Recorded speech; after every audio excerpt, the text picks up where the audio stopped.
ഈശോ മിശിഹായ്ക്ക് സ്തുതിയായിരിക്കട്ടെ. പ്രിയ കൂട്ടുകാരെ, ഞാൻ വീണ്ടും 11-ാം പേജ് മുതൽ റുവാണ്ടയിലെ കിബ്ഹോയിൽ മാതാവ് പ്രത്യക്ഷപ്പെട്ടിട്ട് പറഞ്ഞു കൊടുത്ത സന്ദേശങ്ങളുടെ ആ പുസ്തകത്തിൽ നിന്നുള്ള രണ്ടാമത്തെ പങ്കുവയ്ക്കലാണിത്. ആദ്യം ഞാൻ പറഞ്ഞല്ലോ 10 പേജ് ഞാൻ പറഞ്ഞു വെച്ചിട്ടുണ്ടെന്ന്. ഞാനിന്ന് പുറത്തിരുന്നിട്ടാണ് ഇത് റെക്കോർഡ് ചെയ്യുന്നത്. കാരണം വേറൊന്നുമല്ല, വീട്ടിൽ ഉണ്ണി കിടന്നുറങ്ങുന്നുണ്ട്. അതുകൊണ്ട് ഞാനിങ്ങനെ റെക്കോർഡ് ചെയ്യുമ്പോൾ അവിടെ അതൊരു ശല്യമായി മാറും. അതുകൊണ്ട് കുറച്ച് അന്തരീക്ഷത്തിലത്തെ സ്വരമൊക്കെ ഉണ്ടാവുമെന്ന് എനിക്ക് തോന്നുന്നു. എന്തായാലും ഞാൻ നോക്കട്ടെ. പ്രിയ സഹോദരങ്ങളെ, ഞാൻ നിങ്ങൾക്ക് പറഞ്ഞു തന്നല്ലോ, ഈ കിബ്ഹയിലെ സെഗദാഷ്യ എന്ന് പറയുന്ന ബാലനാണ് ഈശോ സന്ദേശങ്ങൾ കൊടുത്തിട്ടുള്ളത്. ഈശോയുടെ ഈ സന്ദേശങ്ങൾ എന്താണെന്ന് ലോകം അറിഞ്ഞിട്ടില്ല.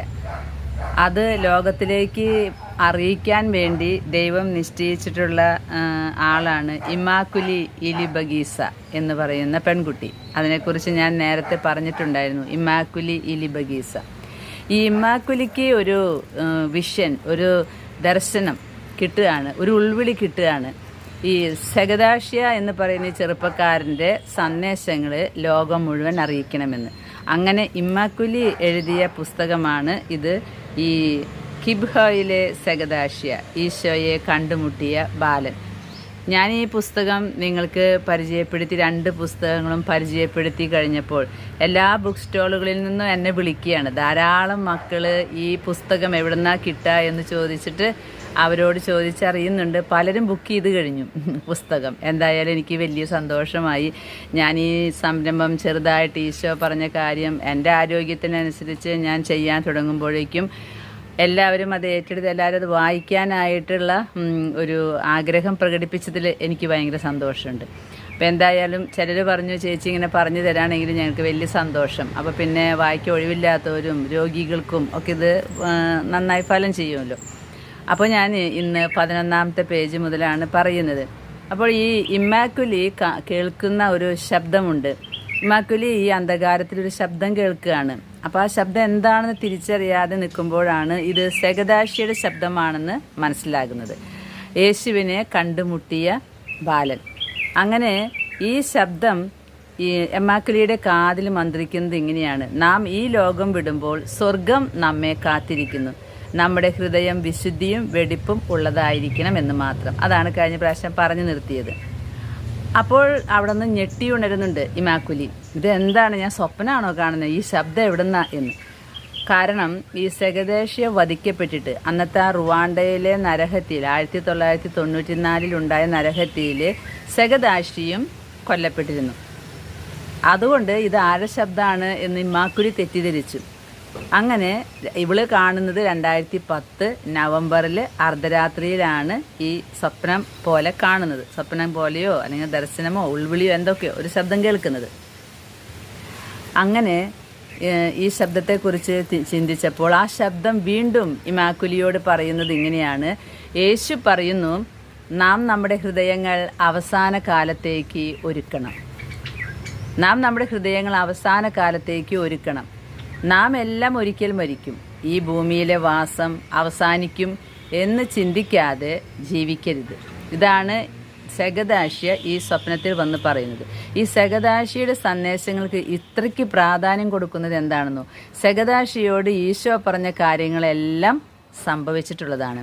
ഈ 1994 റുവാണ്ടയിൽ നടക്കുന്ന കൂട്ട നരഹത്യ വരെ സെഗദാഷ്യയോട് പറഞ്ഞിട്ടുണ്ടായിരുന്നു. അത് സംഭവിക്കുക തന്നെ ചെയ്തു. അതുകൊണ്ട് ഈ പ്രവചനങ്ങൾക്കും സന്ദേശങ്ങൾക്കും വലിയ വില കൊടുത്തേ പറ്റൂ.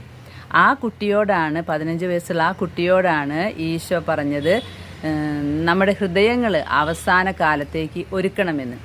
ഒരിക്കൽ നമ്മുടെ ലോകമായാലും പൊതുവായിട്ട് ലോകവും അവസാനിക്കും എന്ന് ചിന്തിക്കാതെ നിങ്ങൾ ജീവിക്കരുത് എന്നാണ് ഈശോ പറയുന്നത്. ലോകം തന്നെ അവസാനിക്കും. ആ ദിവസം അടുത്തുകൊണ്ടിരിക്കുന്നു. കൃത്യമായിട്ടും പലരും പറയുന്നു ലോകാവസാനം അടുത്തുകൊണ്ടിരിക്കുന്നു. ഞാൻ പറഞ്ഞല്ലോ, അതിൻ്റെ ഡേറ്റും കാര്യങ്ങളൊന്നും നമ്മൾ അന്വേഷിക്കാൻ നിൽക്കണ്ട. പക്ഷേ ഇത് അവസാനിക്കാറായിട്ടിരിക്കുന്നു, അടുത്തുകൊണ്ടിരിക്കുന്നു. അത് എത്ര സമയം കൊണ്ടാണ് നമുക്കറിയില്ല. ഈശോയുടെ ഉദ്ദേശം നമ്മെ ഒരുക്കുക എന്നുള്ളതാണ്. അവസാന നിമിഷത്തിൽ ആരും നശിച്ചു പോകാതിരിക്കാൻ ഇപ്പോഴേ തന്നെ പ്രബോധനങ്ങൾ നൽകുകയാണ്. സെഗദാശിയ പറയുകയാണ് ഈ ഇമ്മാക്കുലിയോട്, ആ ദിവസം അടുത്തുകൊണ്ടിരിക്കുന്നു, വൈകാതെ നാം നമ്മുടെ പാപങ്ങളെക്കുറിച്ച് പശ്ചാത്തപിക്കണം, നമ്മുടെ പാപങ്ങൾ പൊറുക്കാനായി പ്രാർത്ഥിക്കുകയും നമ്മോട് തെറ്റ് ചെയ്തവരോട് ക്ഷമിക്കുകയും വേണം. അതാണ് പ്രശ്നം. ലോകാവസാനം വരുന്നു, ഇന്ന സ്ഥലത്ത് ഇന്ന പ്രവചനമുണ്ട്, ഇന്ന ഇത് എങ്ങനെയുണ്ട്, വിശുദ്ധ ഗ്രന്ഥവും മറ്റുള്ളതൊക്കെ വ്യാഖ്യാനിച്ച് നടന്നതുകൊണ്ടായില്ല. നിന്റെ ജീവിതം എങ്ങനെയാണ്? ഈ 2 കാര്യങ്ങളാണ് കർത്താവ് ചെയ്യാൻ പറയുന്നത്. നിങ്ങൾ പാപങ്ങളെക്കുറിച്ച് പശ്ചാത്തപിക്കണം, അതുപോലെ പാപങ്ങൾ പൊറുക്കാനായി പ്രാർത്ഥിക്കണം, നമ്മോട് തെറ്റ് ചെയ്യുന്നവരോട് ക്ഷമിക്കുകയും വേണം. നമ്മോട് തെറ്റ് ചെയ്തവരോട് ക്ഷമിക്കാതെ എത്ര പ്രഘോഷണം നടത്തിയാലും എത്ര വ്യാഖ്യാനങ്ങൾ നടത്തിയാലും യാതൊരു പ്രയോജനവും. വ്യാഖ്യാനങ്ങളൊക്കെ നല്ലത് തന്നെ, പ്രവചനങ്ങളും നല്ലത് തന്നെ, പക്ഷെ നീ നിന്റെ ജീവിതത്തിൽ എന്താ ചെയ്തിരിക്കുന്നത് എന്നുള്ളതാണ് പ്രധാനം. അതുകൊണ്ട് സെഗദാശിയുടെ സ്വരം നമുക്ക് വീണ്ടും കേൾക്കാം. ദൈവസ്നേഹത്താൽ നമ്മുടെ ഹൃദയങ്ങളെ വിശുദ്ധീകരിക്കണം. സെഗദാശിക്ക് കൊടുത്തിട്ടുള്ള സന്ദേശങ്ങളുടെ അന്തസത്ത പൂർണ്ണമായിട്ട് ഇതാണ് കാതൽ. ദൈവസ്നേഹം കൊണ്ട് നമ്മൾ നമ്മുടെ ഹൃദയങ്ങളെ വിശുദ്ധീകരിക്കണം. ഉപവിയാലും നന്മയാലും നമ്മുടെ ഹൃദയങ്ങളെ, ആത്മാവിനെ നാം വിശുദ്ധീകരിക്കണം. ഉപവി ചെയ്തും നന്മ ചെയ്തും നമ്മുടെ ആത്മാവിനെ നമ്മൾ വിശുദ്ധീകരിക്കണം, ഒരുക്കണം. എങ്ങനെയാണ് ഒരുക്കുന്നത്? ഉപവിയാലും നന്മയാലും ആണ് നമ്മൾ നമ്മുടെ ആത്മാവിനെ ഒരുക്കേണ്ടത്. അവസാന വിധിക്കായിട്ടാണ് നമ്മൾ നമ്മുടെ ആത്മാവിനെ ഒരുക്കേണ്ടത്. സെഗദാശി പറയുന്നു, യേശുവിൻ്റെ തിരിച്ചുവരവ് അടുത്തെത്തിയിരിക്കുന്നു. അവിടുത്തെ രാജ്യത്തിൽ പ്രവേശിക്കാൻ നമ്മെ അനുവദിച്ചാൽ മാത്രമേ സ്വർഗകവാടം നമുക്കായി തുറക്കപ്പെടുകയുള്ളൂ. അവിടുത്തെ രാജ്യത്തിൽ പ്രവേശിക്കാൻ നമ്മെ അനുവദിക്കണം, എന്നാലേ നമുക്ക് സ്വർഗകവാടം തുറന്നു കിട്ടുകയുള്ളൂ. നമ്മൾ പരിശുദ്ധ കുർബാനയിൽ ഈശോ നമുക്ക് സ്വർഗം തുറന്നു തന്നു എന്ന് പറയുന്നത് എപ്പോഴും ശ്രദ്ധിക്കണം. പർദീസയുടെ വാതിലാണ് തുറന്നു തന്നിരിക്കുന്നത്. ഇനി അതിലേക്ക് കടക്കണമെങ്കിൽ നിനക്ക് വിശുദ്ധി വേണം. അല്ലാതെ ഈശോ ബലി അർപ്പിച്ചില്ലേ, ഇനിയിപ്പോൾ നമുക്കൊക്കെ സ്വർഗത്തിൽ പോകാമെന്ന് പറഞ്ഞാൽ ഒരു രക്ഷയില്ല. കർത്താവ് പറയും, വിശുദ്ധിയുടെ വസ്ത്രം ചെയ്യാതെ ആരവിടെ വന്നിരിക്കണേ, അന്ധകാരത്തിലേക്ക് തള്ളു എന്ന് പറയുമ്പോൾ നമ്മൾ ഓർക്കണം, യേശു വന്ന് പൊതുവായിട്ട് പിതാവുമായിട്ടുള്ള ആ ഗ്യാപ്പ് തീർത്തു കഴിഞ്ഞു. ഇനി അവരവരുടെ ജീവിതം വിശുദ്ധിയോടെ ജീവിച്ച് തീർത്താലേ സ്വർഗം എന്ന മഹാസൗഭാഗ്യം നമുക്ക് കിട്ടുകയുള്ളൂ. പിന്നീട് ഈ ശബ്ദം ഏറെ ഹൃദ്യമായിട്ട് ഇമ്മാക്കുലിക്ക് അനുഭവിക്കാനായിട്ട് കഴിഞ്ഞു. അവസാനം ഈ സന്ദേശം വ്യക്തമായി ഇമ്മാക്കുലി ഹൃദയത്തിൽ ഉൾക്കൊണ്ടു. ഈ ഇമ്മാക്കുലി ചെറിയ കുട്ടിയായിരിക്കുന്ന കാലത്ത് സെഗദാശിയ ഇക്കാര്യങ്ങൾ വീണ്ടും വീണ്ടും പറഞ്ഞിരുന്നത് ഇപ്പോൾ ഇമ്മാക്കുലി ഓർമ്മിക്കുകയാണ്. സെഗദാശിയ മരിച്ചു കഴിഞ്ഞു കേട്ടോ, ആ കൂട്ടക്കൊലയിൽ അവനും കൊല്ലപ്പെട്ടു. പക്ഷെ ഇപ്പോഴാണ് ഇമ്മാക്കുലിക്ക് പണ്ടത്തെ ആ കാര്യങ്ങൾ ഓർമ്മ വരുന്നത്. അങ്ങനെ ഈ ഒരു സ്വപ്നം കണ്ടുകൊണ്ടിരിക്കുമ്പോൾ ഉണ്ടായ ഒരു സംഭവമാണ് ഈ ശബ്ദം ഇമ്മാക്കുലിയെ ലോകത്തിന് മുകളിലുള്ള ഉന്നതമായ ഒരിടത്തേക്ക് ഉയർത്തിക്കൊണ്ടു പോകുന്നതായും അന്ധകാര നിബിഡമായ അവസ്ഥയിൽ നിന്ന് ഞാൻ സുവർണപ്രഭയാർന്ന ഒരു വലയത്തിലേക്ക് എത്തിച്ചേരുന്നതായും അനുഭവിച്ചു. ഈ ശബ്ദം, അതായത് സെഗദാശിയാണ് കൂട്ടിക്കൊണ്ടു പോകുന്നത്. ആ പ്രകാശ തടാകത്തിന് നടുവിൽ അനേകരുണ്ടായിരുന്നു എന്നാണ് പറയുന്നത്. അവരെല്ലാം തിടുക്കത്തിൽ തീവ്രമായ ശ്രദ്ധയോടെ സെഗദാശി പറയുന്ന കാര്യങ്ങൾ ശ്രദ്ധിക്കുകയായിരുന്നു. നീളമുള്ളൊരു ബെഞ്ചിലാണ് ആ ചെറുപ്പക്കാരൻ ഇരുന്നിരുന്നത്. അവന് മുമ്പിൽ വലിയൊരു ജനക്കൂട്ടമുണ്ടായിരുന്നു. ഇവൻ ഇമ്മാക്കുലിക്ക് പുറംതിരിഞ്ഞാണ് ഇരുന്നിരുന്നത്. അതുകൊണ്ട് മുഖമൊന്നും കാണാൻ കഴിഞ്ഞില്ല. എങ്കിലും അത് സെഗദാശിയായിരുന്നു എന്ന് എനിക്ക് ഉറപ്പുണ്ടായിരുന്നു. ഇത് ഇമ്മാക്കുലി പറയാണ്. ഇമ്മാക്കുലി പറയുന്നു, എനിക്ക് 12 വയസ്സുള്ളപ്പോഴാണ് ഞാൻ ആദ്യമായിട്ട് സെഗദാശിയുടെ പ്രസംഗം കേട്ടത്. ആ ശബ്ദത്തിൻ്റെ പ്രത്യേകമായ ഗുണവിശേഷവും സന്ദേശങ്ങളുടെ അത്ഭുതകരമായ ആഴവും ഒരിക്കലും മറക്കാൻ കഴിയില്ല അത്രേ. സെഗദാശിയ സംസാരിക്കുന്നത് ശ്രവിച്ചിട്ടുള്ള ഏതൊരാളിൻ്റെ അനുഭവം ഇങ്ങനെ തന്നെയാണ്. കാരണം ഒരിക്കൽ ആ വാക്കുകൾ നമ്മുടെ ഹൃദയത്തെ സ്പർശിച്ചാൽ പിന്നെ അത് നമ്മുടെ ഭാഗമായി കഴിയുമെന്നാണ് പറയുന്നത്. അതേ സഹോദരങ്ങളെ, ഈ പുസ്തകം വായിക്കാൻ തുടങ്ങിയപ്പോൾ മുതൽ ഞാൻ പറഞ്ഞല്ലോ, ഇത്രയും വയ്യാത്തിടത്ത് ഞാനിങ്ങനെ ഇത് ചെയ്യണമെന്നുള്ള ഉൾപ്രേരണ എന്നതിനേക്കാൾ ഉപരി ഇതുപോലൊരു സ്വരം എന്നോട് സംസാരിക്കുന്നതായിട്ടാണ് എനിക്ക് തോന്നിയത്. വേഗം അറിയിക്കണം. ഈ പുസ്തകം എത്രയോ വർഷങ്ങൾക്ക് മുമ്പ് അച്ചടിച്ച് വന്നിട്ടുള്ളതാ, പക്ഷെ ആരും അത് ശ്രദ്ധിച്ചിട്ടില്ല. ഇപ്പോൾ ഞാൻ പറഞ്ഞല്ലോ, ഇപ്പോൾ ഞാൻ ആ വീഡിയോ ഇട്ടപ്പോൾ എന്തുമാത്രം ആളുകളാണ് ഈ പുസ്തകം എവിടെ നിന്ന് കിട്ടുക പുസ്തകം. അപ്പോൾ ജനങ്ങൾ അറിഞ്ഞു കഴിഞ്ഞാൽ അവർക്ക് ആഗ്രഹമുണ്ട് മാറണമെന്ന്. പല കാര്യങ്ങളും അറിഞ്ഞിട്ടില്ല. അപ്പം അതുകൊണ്ട് ഇത് എനിക്കും കേൾക്കുന്ന ഒരു സ്വരം, ഇത് ലോകത്തെ അറിയിക്കണം. എന്താണെന്നോ, ലോകത്തിൻ്റെ അവസാനം അടുത്തുകൊണ്ടിരിക്കുകയാണ്, നമ്മൾ നമ്മുടെ ഹൃദയങ്ങളെ ഒരുക്കണം എന്നുള്ളത് ഒന്നുകൂടി സ്ട്രെസ് ചെയ്ത് പറയുകയാണ്. നമ്മൾ വെറുതെ അവസാന നിമിഷം മാനസാന്തരപ്പെട്ടാലും സ്വർഗം കിട്ടും ഇല്ല. അത് പരിശുദ്ധാത്മാവിനെതിരായിട്ടുള്ള പാപമാണ്. നിന്റെ ജീവിതത്തിൽ നീ എന്തുമാത്രം കഷ്ടം സഹിച്ചിട്ടുണ്ടോ, എന്തുമാത്രം നീ വിശുദ്ധിയോടെ ജീവിച്ചിട്ടുണ്ടോ, നന്മ ചെയ്തിട്ടുണ്ടോ, അതനുസരിച്ച് തന്നെ നമുക്ക് ഈ സ്വർഗവും നരകമൊക്കെ കിട്ടുകയുള്ളൂ. അതാണ് ഇപ്പോൾ സെഗദാശിയോട് ഈശോ എടുത്തെടുത്ത് പറയുന്ന കാര്യം. പിന്നെയും നമ്മുടെ ഇമ്മാക്കുലി പറയുകയാണ്, ഈ അടുത്ത കാലത്ത് പ്രസിദ്ധീകരിക്കപ്പെട്ട കിബ്ഹോയിലെ നമ്മുടെ നാഥ ആഫ്രിക്കയുടെ ഹൃദയത്തിൽ നിന്നും ലോകത്തോട് സംസാരിക്കുന്നു എന്ന പുസ്തകം പരിചയമില്ലാത്തവർക്ക് വേണ്ടി ഞാൻ പരിശുദ്ധ അമ്മയുടെ ഒരു കൂട്ടം ദർശകരിൽ ഒരാളായിരുന്ന സെഗദാശിയോട് 1980കളിൽ ഈശോ റുവാണ്ടയിലെ ഒരു അപ്രശസ്ത ഗ്രാമമായ കിബ്ഹോയുടെ പ്രാന്തപ്രദേശങ്ങളിൽ വെച്ച് 8 വർഷക്കാലം നിരന്തരം സംസാരിച്ചിരുന്നു. ഈ കിബ്ഹോയിൽ അന്ന് പ്രത്യക്ഷീകരണം നടക്കുമ്പോൾ അതിനെക്കുറിച്ചുള്ള ഈ കാര്യങ്ങൾ സെഗദാശിയുമായിട്ട് സംസാരിച്ചിരുന്നു എന്നാണ് പറയുന്നത്. 1 ഡസനിലേറെ പേർ അവർക്ക് പരിശുദ്ധ കന്യകയുടെ ദർശനം ലഭിക്കുന്നതായി അവകാശപ്പെട്ടെങ്കിലും കത്തോലിക്ക സഭ വിശ്വസനീയമെന്ന് അംഗീകരിച്ച 8 ദർശകരിലാണ് ഇമ്മാക്കുലി ശ്രദ്ധ കേന്ദ്രീകരിച്ചത്. ഇവരെ കാണാനും കേൾക്കാനുമായിട്ട് 100 കണക്കിന് 10,000 തീർത്ഥാടകരാണ് കിബ്ഹോയിലേക്ക് വന്നുകൊണ്ടിരിക്കുന്നത്.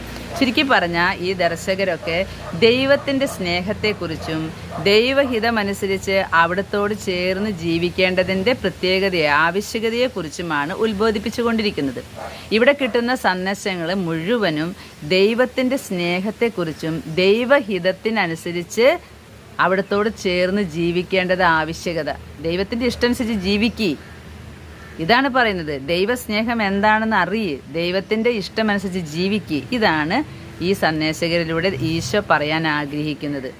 അങ്ങനെ ഈ സന്ദേശങ്ങൾ വഴി ലോകം സമാധാനപൂർണ്ണമാവുകയും നമ്മുടെ ജീവിതത്തിൻ്റെ അന്ത്യത്തിൽ ഈശോയുടെ സന്നിധിയിൽ ചെല്ലുകയും ജീവിതത്തെക്കുറിച്ച് കണക്ക് ബോധിപ്പിക്കുകയും ചെയ്യേണ്ടി വരുമ്പോൾ നാം ഒരുക്കമുള്ളവരായി കാണപ്പെടും എന്നാണ് പറയുന്നത്. ഇതനുസരിച്ച് നമ്മൾ നമ്മുടെ ജീവിതത്തെ ക്രമപ്പെടുത്തിയുമ്പോൾ, കുറച്ച് നാളുകൾക്ക് മുമ്പ് ഒരു പാട്ട് വന്നിട്ടുണ്ടായിരുന്നു യൂട്യൂബിൽ, ഒരുങ്ങിയിട്ടുണ്ടോ ഒരുങ്ങിയിട്ടുണ്ടോ എന്ന് ചോദിച്ചിട്ട് ഒരു പാട്ട്.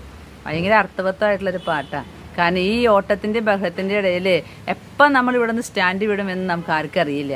അപ്പോൾ ഈ കെട്ടിപ്പൊക്കിയതും വാരി പിടിച്ചതും ചതിച്ചു കൂട്ടിയതും ഒക്കെ ഉണ്ടല്ലോ, ഒറ്റ മിനിറ്റിൽ ഇല്ലാണ്ടാകും. പിന്നെ ആകെ ഒന്നേ ഉള്ളൂ, വിധിയാളൻ്റെ മുമ്പിൽ നമ്മൾ നിൽക്കുക. അവിടെ ഈ വലിച്ചു വാരി കൂട്ടിയതോ കെട്ടിപ്പൊക്കിയ ബിൽഡിങ്ങുകളോ ഡെപ്പോസിറ്റുകളോ ഒന്നും നമുക്കവിടെ ഉണ്ടാവില്ല. അതുകൊണ്ട് നമ്മൾ എത്രയും പ്രധാനപ്പെട്ടതായിട്ട് കാണേണ്ടത് നമ്മുടെ മരണം. നമ്മളെപ്പോൾ ഇവിടുന്ന് പോകും, അപ്പോൾ നമ്മൾ ഒരാളുടെ മുമ്പിൽ, വിധിയാളുടെ മുമ്പിൽ നിൽക്കേണ്ടി വരും. അന്ന് എണ്ണി എണ്ണി ചോദിക്കും കാര്യങ്ങൾ. അപ്പോൾ നമുക്ക് മറുപടി കൊടുക്കാൻ എന്തെങ്കിലും ഉണ്ടോ? അതനുസരിച്ച് നമ്മുടെ ജീവിതം ക്രമപ്പെടുത്തണമെന്നാണ് സെഗദാശിയോട് പറയുന്നത്. ലോകം മുഴുവനുമുള്ള സർവ്വജനപദങ്ങൾക്കും വേണ്ടിയാണ് സ്വർഗം കിബ്ഹോയിൽ നേരിട്ട് നൽകുന്ന സന്ദേശങ്ങൾ. ഇത് ഈശോയും മാതാവും സെഗദാശിയോട് പലപ്പോഴും പറഞ്ഞിട്ടുണ്ട്. ഇത് ഈ ഒരു ആഫ്രിക്കൻ ഗ്രാമമായ കിബ്ഹോയിൽ മാത്രമല്ല, ലോകം മുഴുവനും ഇത് അറിയിക്കണമെന്നാണ് ഈശോയും മാതാവും പറഞ്ഞിട്ടുള്ളത്. ആ സന്ദേശങ്ങളിൽ റുവാണ്ടയ്ക്കുള്ള താക്കീതും ഉണ്ടായിരുന്നു. റുവാണ്ടയ്ക്കുള്ളൊരു താക്കീത്. അങ്ങനെ നമ്മുടെ വ്യക്തിപരമായ അവസ്ഥകളെ പറ്റിയും ആത്മാവിനെ കുറിച്ചൊക്കെ താക്കീതുണ്ടായിരുന്നു. ഈശോയും മാതാവും ചൂണ്ടിക്കാണിക്കുന്ന വിശുദ്ധ ജീവിതം സ്വീകരിക്കായിക വഴി നമുക്ക് ഓരോരുത്തർക്കും മനുഷ്യവംശം ഒട്ടാകെ വരുന്ന ഭയാനക സംഭവങ്ങളെക്കുറിച്ചും അടിയന്തര സന്ദേശങ്ങൾ കൊടുത്തിട്ടുണ്ട്. അതായത് ഈശോയും മാതാവും പല വഴിക്കും നമ്മളോട് സന്ദേശങ്ങളായിട്ട് പറയും, ഇങ്ങനെ ചെയ്യണം, അങ്ങനെ ചെയ്യണം, ദാ സമയം അടുത്തു എന്നൊക്കെ പറയുമ്പോൾ നമ്മളെല്ലാം ഇങ്ങനെ ചിരിച്ച് തള്ളി പുച്ഛിച്ച് തള്ളി കളഞ്ഞാൽ വലിയ നഷ്ടമാണ്, വലിയ ഭയാനകമായ കാര്യങ്ങളാണ് ഉണ്ടാകാൻ പോകുന്നത് എന്നാണ് സെഗദാശിയോട് പറഞ്ഞത്. ഈശോ സെഗദാശിയോട് പറഞ്ഞു, ലോകം വല്ലാത്ത ദുസ്ഥിതിയിലാണ്, ഭീകരമായ ദിവസങ്ങൾ നമ്മെ കാത്തിരിക്കുന്നുവെന്നും സ്ഥിതിഗതികൾ എത്ര മോശമായാലും നാം നന്നായി പ്രാർത്ഥിക്കുകയാണെങ്കിൽ നാം ഇഹലോകത്തിലും പരലോകത്തിലും സമാധാനം കണ്ടെത്തും. അടുത്ത സന്ദേശം ഇതാണ്. ലോകം പോകുന്നത് വളരെ മോശപ്പെട്ട രീതിയിലാണ്. ഇതിന് പ്രവചനങ്ങളൊന്നും ഇനി അന്വേഷിച്ച് പോകണ്ട. ലോകത്തിൻ്റെ ഇപ്പോഴത്തെ പോക്ക് കണ്ടാലറിയാം, യുവാക്കളുടെയും യുവതികളുടെയും നടത്തം കണ്ടാലറിയാം. അവരുടെ സംസാര രീതി കണ്ടാലറിയാം, അവരെടുക്കുന്ന തീരുമാനങ്ങൾ കണ്ടാലറിയാം ഇവർക്കൊക്കെ എന്ത് പറ്റിയെന്ന്. ആരും ഇനി പ്രവചനങ്ങളൊന്നും തേടി പോകണ്ട. ലോകത്തിൻ്റെ അവസ്ഥ വളരെ മോശമാണ്, വളരെ മോശമാണ്.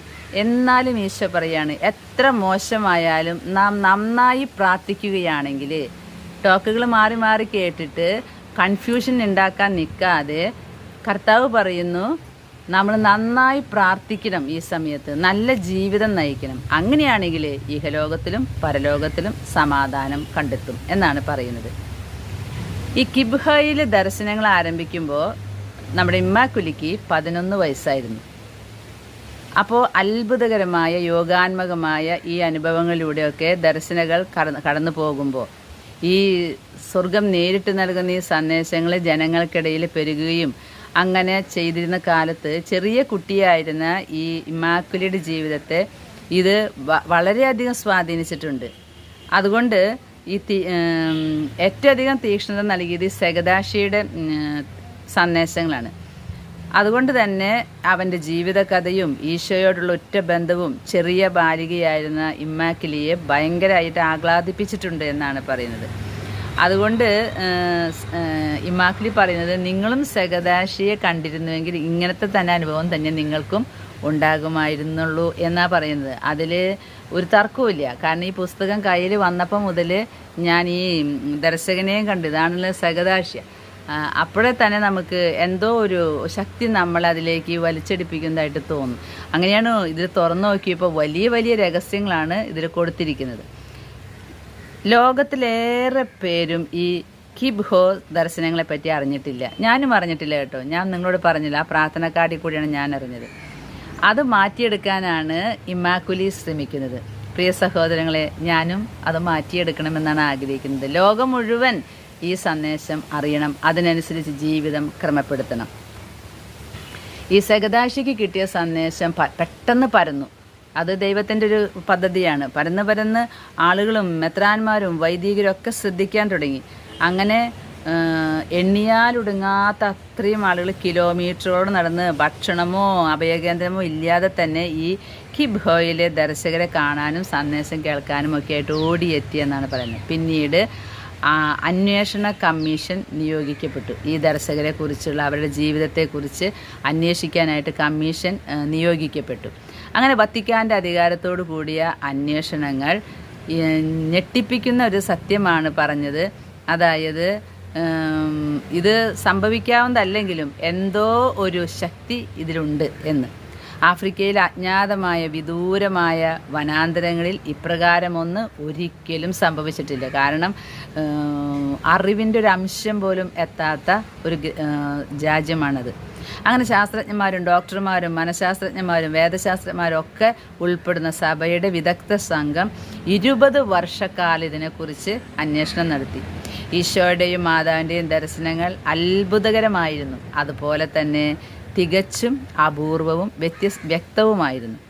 20 വർഷക്കാലം നീണ്ട അന്വേഷണങ്ങളും നിഗമനങ്ങളും വഴി അന്വേഷണ കമ്മീഷൻ കണ്ടെത്തിയ സത്യവും അതുപോലെ തന്നെ 2001 നവംബറിൽ ഒരു അത്യപൂർവമായ കൽപ്പന വഴി 1981 മുതൽ 1989 വരെ 3 ദർശകർക്കുണ്ടായ അനുഭവങ്ങളും ലഭിച്ച സന്ദേശങ്ങളും വത്തിക്കാൻ അംഗീകരിച്ചതായി അറിയിപ്പ് നൽകി. അൽഫോൻസിൽ, അനത്താലി, മാരി ക്ലയർ എന്നീ ബാലികമാർ കിബ്ഹയിലെ ഹൈസ്കൂൾ വിദ്യാർത്ഥിനികളും പ്രധാന ദർശകരുമായിരുന്നു. ഈ 3 കുട്ടികളും വ്യാകുല മാതാവിൻ്റെ കപ്പേള the shrine of our lady of sorrows എന്ന പേരിൽ ആഫ്രിക്കയിലെ വത്തിക്കാൻ്റെ അംഗീകാരമുള്ള ഏക മരിയൻ പ്രത്യക്ഷീകരണ കേന്ദ്രം ഈ പേരിലാണ് അതിപ്പോൾ അറിയപ്പെടുന്നത്. ഈ ഗ്രാമീണ വിദ്യാലയത്തിലെ ചെറിയ കപ്പേള സാവധാനം ലോകം മുഴുവനുമുള്ള തീർത്ഥാടകർ ശ്രദ്ധയാകർഷിച്ച് തുടങ്ങിയിരിക്കുന്നു. ഈ സഭയുടെ കണ്ടെത്തലും അംഗീകാരവും ഒക്കെ ഇമ്മാക്കുലിയെ വളരെയധികം ആഹ്ലാദിപ്പിച്ചു എന്നാണ് പറയുന്നത്. കൂട്ടക്കൊലയ്ക്കും ദുരിതങ്ങൾക്കും ഇരയായ വിദൂരമായ ഒരു ദേശത്തു നിന്നും ഈശോയുടെയും അവിടുത്തെ മാതാവിൻ്റെയും സന്ദേശങ്ങൾ ലഭിച്ചത് ലോകം അംഗീകരിച്ചു എന്നുള്ളത് ദൈവത്തിൻ്റെ അതിരറ്റ സ്നേഹത്തിൻ്റെ ഒരു അടയാളമായിട്ടാണ് ഇമ്മാക്കുലി അതിനെ കാണുന്നത്. മാതാവിൻ്റെ കിബ്ഹോ ദർശനങ്ങൾ വത്തിക്കാൻ അംഗീകരിച്ചത് ഇമ്മാക്കുലിയെ ഏറെ ആഹ്ലാദിപ്പിച്ചെന്ന്. അങ്ങനെയാണ് കിബ്ഹോയിലെ നമ്മുടെ നാഥ എന്ന ഈ ഗ്രന്ഥം എഴുതാൻ പ്രചോദനം നൽകിയത്. 2008 ഈ ഗ്രന്ഥം പ്രസിദ്ധീകരിക്കപ്പെട്ടത്.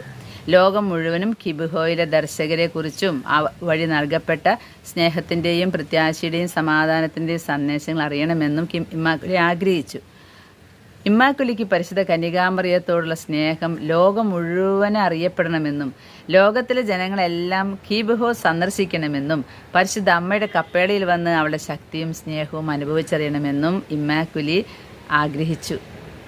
പ്രിയ കൂട്ടുകാരെ, ഈ ഇമ്മാക്കുലി നമുക്കറിയാലോ, ആ ടോയ്ലറ്റിൽ 91 ദിവസം ഇറുകി പിടിച്ച് ഇങ്ങനെ ഇരുന്നപ്പോൾ ആളുകൾ വന്നിട്ട്, മറ്റേ ഗോത്രത്തിൽ പെട്ടവർ വന്നിട്ട് എവിടെ ഇമ്മാക്കുലിയെ അന്വേഷിക്കണമെന്ന് പറഞ്ഞ് അവരുടെ തന്നെ ഗോത്രത്തിലുള്ള ഒരാളുടെ വീട്ടിലാണ് ഇവള് ഒളിക്കപ്പെട്ടിരിക്കുന്നത്. ആ ടോയ്ലറ്റ് അദ്ദേഹം ഒരു അലമാര വെച്ച് മറച്ചിരിക്കുക. അവിടെ ടോയ്ലറ്റേ ഉണ്ടെന്ന് തോന്നില്ല. അങ്ങനെ അവർ കൊലവിളി നടത്തുന്ന സമയത്ത് ഇമ്മാക്കുലി ജപമാലയെടുത്ത് പ്രാർത്ഥിക്കുകയായിരുന്നു. മാതാവേ, ഈശോയെ, നിങ്ങൾ ജീവിക്കുന്ന ദൈവമാണെങ്കിൽ പരിശുദ്ധ അമ്മയെ നിൻ്റെ മകനോട് പറഞ്ഞ് നീ ഈ കൊലയാളികളുടെ കണ്ണടപ്പിച്ച് കളയണമേന്ന്. അങ്ങനെയാണ് അത്ഭുതകരമായിട്ട് രക്ഷപ്പെട്ടിരിക്കുന്നത്. അതുകൊണ്ട് പരിശുദ്ധ അമ്മയെക്കുറിച്ച് കിബ്ഹോയിലെ അമ്മ എന്താ പറഞ്ഞത്, അത് ലോകം മുഴുവൻ അറിയണമെന്നാണ് ഇമ്മാക്കുലി ആഗ്രഹിച്ചത് എന്നാണ് പറയുന്നത്. അങ്ങനെ ഇമ്മാക്കുലി ഇതിൽ എഴുതുന്നുണ്ട്, ദൈവം അനുഗ്രഹിച്ചാൽ ലോകമെമ്പാടുമുള്ള സകലരും ഇത് വായിക്കും എന്ന്. അങ്ങനെ ഇത് വായിച്ചിട്ട് കിബ്ഹോ സന്ദർശിച്ച 100 കണക്കിന് ആളുകളുടെ ജീവിതം തന്നെ മാറ്റപ്പെട്ടിട്ടുണ്ടെന്നാണ് പറയുന്നത്. എന്തായാലും 30 കൊല്ലം മുമ്പ് നടന്ന ഈ സംഭവമാണ്. 30 വർഷങ്ങൾക്ക് മുമ്പ് എൻ്റെ കയ്യിൽ ഈ പുസ്തകം എത്തിയപ്പോൾ എനിക്ക് മനസ്സിലായി, വേണമെങ്കിൽ ലോകം മുഴുവൻ ഇത് അറിയുമായിരിക്കും. ഇങ്ങനെ ഓരോരുത്തരായിട്ട് പറഞ്ഞ് അറിയണം. ഇവിടെ സന്ദർശിച്ചവർക്ക്, ഈ കപ്പേള സന്ദർശിച്ചവർക്ക് അത്ഭുതകരമായിട്ട് പല അനുഭവങ്ങളുണ്ടായിട്ടുണ്ടെന്ന്. ഒരു ക്യാൻസർ രോഗിയായ ബാലന് വേണ്ടി അവൻ്റെ പിതാവ് മഹി കിബ്ഹോയിൽ ദർശകർക്ക് പരിശുദ്ധ അമ്മ പ്രത്യക്ഷപ്പെട്ടിരുന്ന കപ്പേളയിൽ വന്ന് പ്രാർത്ഥിച്ചപ്പോൾ അവൻ സൗഖ്യം പ്രാപിച്ചുവെന്ന്, ക്യാൻസർ രോഗി. എന്തായാലും വലിയ അത്ഭുതങ്ങളാണ് ഇവിടെ നടക്കുന്നത്. ഇവിടുത്തെ ഈ അത്ഭുതങ്ങളെക്കുറിച്ച് അറിവ് നൽകുന്നതിൽ, അതുപോലെ സഗദാശയുടെ കഥ പറയുന്നതിൽ ഇമ്മാക്കുലിക്ക് ഭയങ്കര സന്തോഷമാണെന്നാണ് പറയുന്നത്. ഈ കിബ്ഹോയിൽ നമ്മുടെ നാഥയിൽ 8 ദർശകരെ കുറിച്ച് സഗദാശി അടക്കമുള്ള എല്ലാവരെ പറ്റിയും വിശദമായി പ്രതിപാദിച്ചിട്ടുണ്ടെങ്കിലും പ്രധാനമായി സഭ അംഗീകരിച്ച 3 ദർശകരെ പറ്റിയും അവർക്ക് ലഭിച്ച സന്ദേശങ്ങളെ പറ്റിയുമാണ് ഇമ്മാക്കുലി കൂടുതലായിട്ടും പറയുന്നത്. കത്തോലിക്ക സഭയോടും വത്തിക്കാനോടും ഏറെ ബഹുമാനമുണ്ട് ഇമ്മാക്കുലിക്ക്. അതുപോലെ സഭാ അധികാരികളോടും റുവാണ്ടയിലെ അധികാരികളോടും ഒക്കെ വളരെയധികം ബഹുമാനമാണുള്ളത്. അപ്പോൾ അത്ഭുതകരമായൊരു കാര്യം സംഭവിച്ചാൽ വത്തിക്കാൻ വളരെ ശ്രദ്ധാപൂർവം സൂക്ഷ്മതയോടെ അത് വിശകലനം ചെയ്യും. സ്വാഭാവികമല്ലാത്ത ഏത് കാര്യം, എന്ത് സംഭവം ഉണ്ടായാലും പഠിച്ചിട്ടേ അത് വിധി പ്രസ്താവിക്കുകയുള്ളൂ. അത്ഭുതങ്ങളും അടയാളങ്ങളും പ്രത്യക്ഷീകരണങ്ങളും സംഭവിക്കുമ്പോൾ വത്തിക്കാൻ ജാഗ്രതയോടെ പ്രവർത്തിക്കുന്നതിൻ്റെ കാരണം ഇത്തരം പ്രതിഭാസങ്ങളിൽ ചിലത് പ്രവർത്തിക്കാൻ പിശാചിനും അവൻ്റെ അനുയായികൾക്കും കഴിഞ്ഞേക്കാം. സ്വർഗം ചെയ്യുന്ന അത്ഭുതമാണ് എന്ന മട്ടിൽ ഒറ്റ നോട്ടത്തിൽ തോന്നിക്കാവുന്ന ഒരു സംഭവം വഴി ചിന്താശൂന്യരായ മനുഷ്യരെ പാപത്തിലേക്കും നാശത്തിലേക്കും അന്ധകാരത്തിലേക്കും വഴി നടത്താൻ സാധിക്കും. നമ്മളിത് പ്രത്യേകം ശ്രദ്ധിക്കണം. ഇന്ന് പല സ്ഥലത്തും അത്ഭുതങ്ങളാണ്. പലതും സ്വർഗത്തിൽ നിന്നും വരുന്നു, പല അത്ഭുതങ്ങൾ സ്വർഗത്തിൽ നിന്നും കിട്ടുന്നു. പക്ഷേ ഇവിടെ പറയുന്നത് കേട്ടോ, സ്വർഗം ചെയ്യുന്ന അത്ഭുതമാണ് ഇതെന്ന് തോന്നുന്ന മട്ടിൽ പിശാചിനും അത്ഭുതങ്ങൾ നടത്താൻ കഴിയും. ഇതെപ്പോഴും ഓർത്തിരിക്കണം. അതുകൊണ്ട് അത്ഭുതങ്ങളുടെ പിന്നാലെ പോകരുത്. അത്ഭുതങ്ങളുടെ പിന്നാലെ പോയിട്ട് അവസാന വിധി ദിവസം നമുക്ക് ഒരു കാര്യവുമില്ല. നിങ്ങൾ അത്ഭുതങ്ങൾ കണ്ടോ, എന്നാൽ നിങ്ങൾ വാ, നിങ്ങൾക്ക് ഞാൻ വിശുദ്ധിയുടെ വസ്ത്രം തരാമെന്ന് പറയില്ല. കർത്താവ് വിധിക്കുമ്പോൾ നിൻ്റെ ജീവിതം എങ്ങനെയായിരുന്നു, നിനക്ക് ദൈവസ്നേഹം എന്തായിരുന്നു, പരസ്നേഹം എന്തായിരുന്നു, നിൻ്റെ ജീവിതം എങ്ങനെയായിരുന്നു, നീ മാനസാന്തരപ്പെട്ടോ, കൂദാശകളിലൂടെ കടന്നുപോയോ, നീ നിൻ്റെ ജീവിതം മാറ്റിയോ? ഇതൊക്കെയാണ് കർത്താവ് നോക്കുക. അത്ഭുതങ്ങളുടെ പിന്നാലെ ഓടാതിരിക്കുക. പ്രത്യേകിച്ചും ഈ കാലഘട്ടത്തിൽ പല അത്ഭുതങ്ങളും ഇത് മാതാവാണ്, കർത്താവാണ് എന്നൊക്കെ തോന്നിപ്പിക്കും.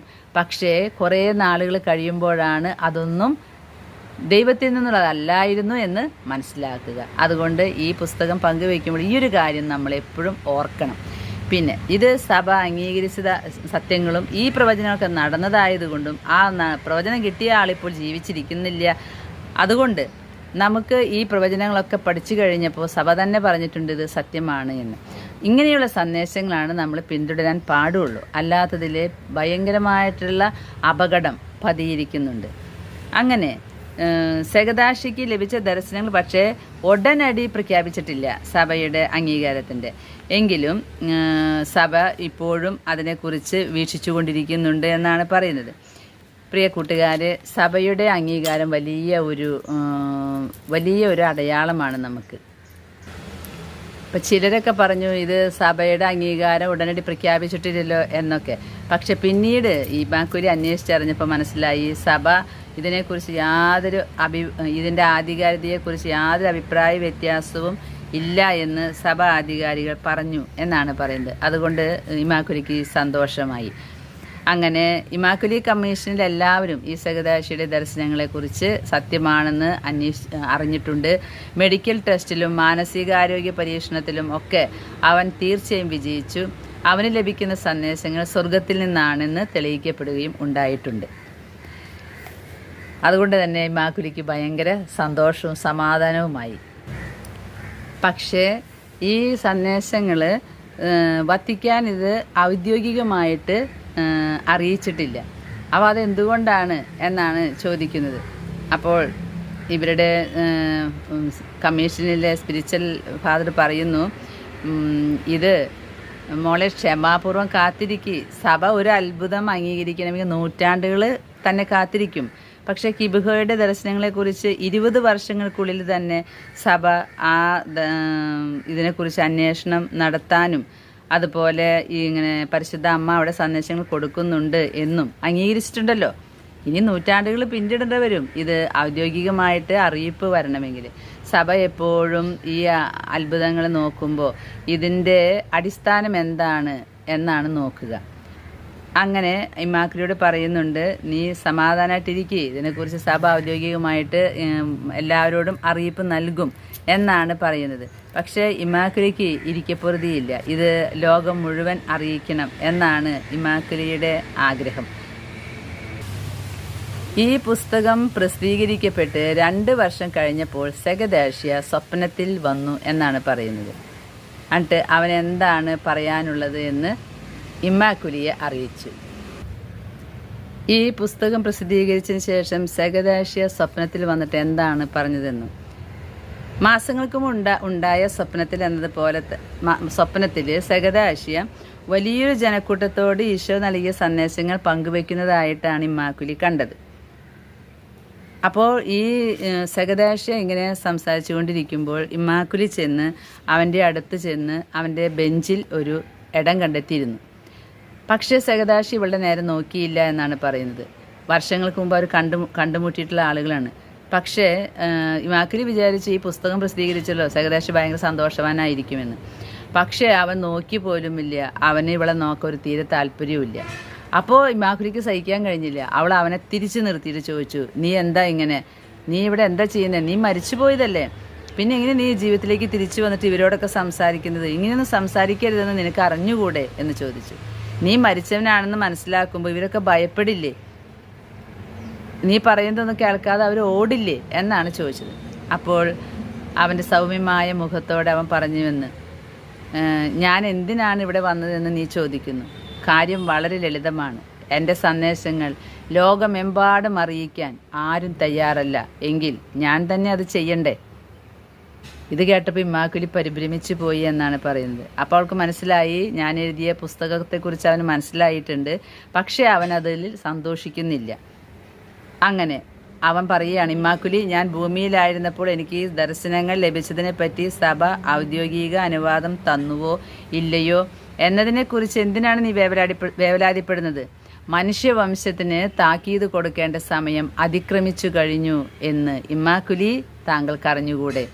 അവസാന സമയം അടുത്തെത്തിക്കഴിഞ്ഞു. ഭൂമിയിലുള്ള ആർക്കോ എൻ്റെ നിയോഗത്തെപ്പറ്റി, എൻ്റെ സന്ദേശത്തെപ്പറ്റി തീർത്തും ഉറപ്പില്ല എന്ന കാരണത്താൽ എൻ്റെ ഏറെ പ്രധാനപ്പെട്ട ദൗത്യവും എൻ്റെ കഥയും നിഷേധിക്കുന്നത് ശരിയാണോ?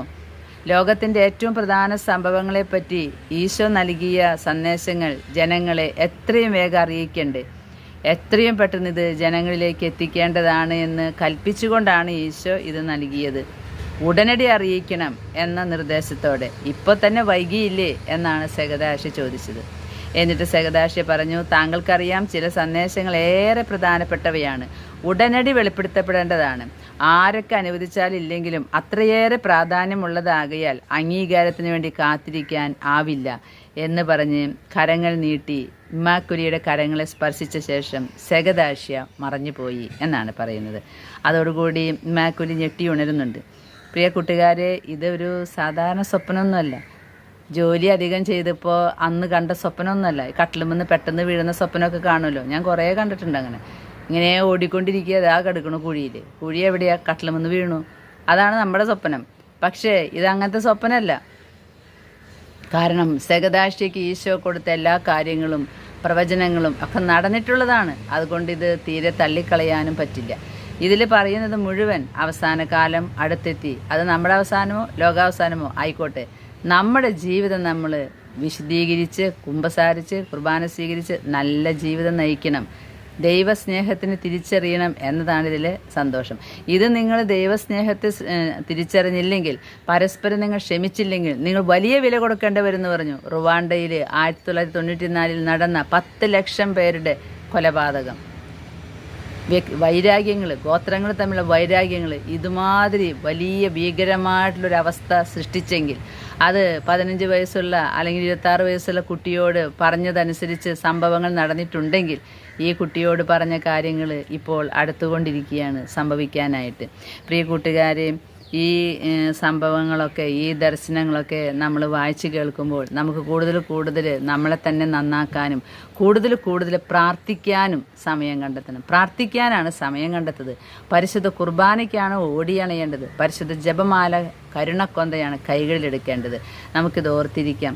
ഇപ്പോൾ ഞാൻ 20 പേജ് നിങ്ങൾക്ക് വായിച്ച് ചുരുക്കമായിട്ട് പറഞ്ഞിട്ടുണ്ട്. അടുത്ത പങ്കുവയ്ക്കലിൽ ബാക്കി 10 പേജ്, 200 പേജേ ഉള്ളൂ. അങ്ങനെയാണെങ്കിൽ 10 ദിവസം കൊണ്ട് ഈ പുസ്തകം നമുക്ക് അവസാനിപ്പിക്കാം. അപ്പോൾ ദൈവം നമ്മെ ഓരോരുത്തരെയും അനുഗ്രഹിക്കട്ടെ. ഈ കിബ്ഹോയിലെ മാതാവിൻ്റെ സന്ദേശങ്ങൾ കാര്യമായിട്ട് തന്നെ നമുക്ക് എടുക്കാം. അവിടെ അമ്മ പറഞ്ഞതാണ് ആ വ്യാകുലക്കൊന്ത ചൊല്ലാൻ. ഞാൻ അന്ന് ആ പ്രാർത്ഥന കാർഡ് കാണിച്ചു തന്നിരുന്നല്ലോ. നമുക്ക് പരിശുദ്ധ കുർബാനയിലായിരിക്കാം. ജീവിതം നമുക്ക് മാറ്റിമറിക്കാം. ജീവിതം നമ്മുടെ മാറ്റാം. ഇന്നലെ വരെ ഉണ്ടായതാകരുത് നമ്മുടെ ഇന്നത്തെ ജീവിതം. പാളിച്ചകൾ പറ്റും, അപ്പോൾ മാപ്പ് പറയണം. മാപ്പ് പറഞ്ഞ് നമ്മൾ നരകത്തിൽ നിന്ന് രക്ഷപ്പെട്ട് ശുദ്ധീകരണ സ്ഥലത്തെത്തും. അവിടെ നിന്ന് സഹിച്ച് നമ്മൾ സ്വർഗത്തിലേക്ക് എത്തും. പ്രിയ കൂട്ടുകാരെ, ക്രിസ്തുമസിൻ്റെ ഈ അടുത്ത ദിവസങ്ങളിൽ നമ്മളെ ഹൃദയങ്ങളെ ഒരുക്കാൻ പറ്റിയ മാർഗമാണ് ഈ സന്ദേശങ്ങൾ എന്ന് മനസ്സിലാക്കിയത് കൊണ്ടാണ് ഞാൻ ഇപ്പോൾ തന്നെ ഇതൊക്കെ പോസ്റ്റ് ചെയ്തത്. ദൈവം നിങ്ങളെ ഓരോരുത്തരെയും അനുഗ്രഹിക്കട്ടെ. ആമേൻ.